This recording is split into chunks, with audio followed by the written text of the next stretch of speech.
If you were to empty all the glove compartments and junk drawers in Canada, you might find a treasure trove of money. Canadian Tire money. A Toronto musician is trying to tap into that hidden bonanza in an unlikely way. Arissa Cox has that story. Don't spend it, honey, not the Canadian Tire money. We saved it so long.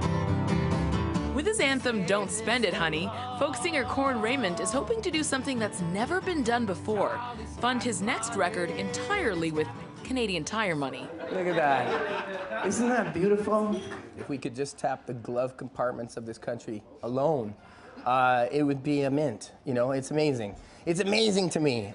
The idea was sparked on a recent tour in the Yukon. Every time Raymond would play Don't Spend It, Honey, the crowd would offer him Canadian Tire money. Oh man, oh man. Look at this. Look at this.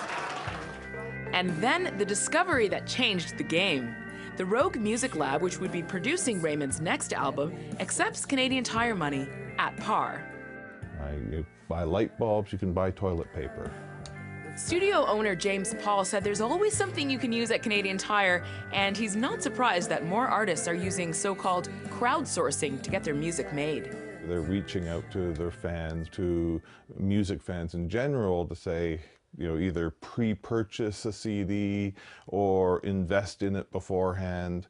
And this is how a large number of artists are raising the money to make their records. But Raymond knew that the idea of raising $10,000 to $20,000 was still a pretty lofty goal. So next came a public call through a funny YouTube video. And this is me when I'm lonely, by the way. This is what I do. This is what I do when I'm...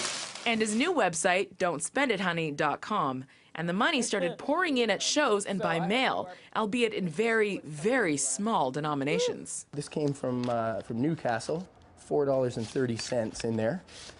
Seriously, the mailman is going to start to wonder about me. So how does Canadian Tire feel about all this name dropping? Head office is not surprisingly delighted. As for Raymond, he'd rather stay away from the corporate interests and stick to the grassroots campaign. It's like a Canadian Tire storm. I feel like a farmer who's been like watching the skies, and I can smell the Canadian Tire blizzard in the air. You know, that's what's going on here. But he's got a long way to go. At last count, his tally is just over $300.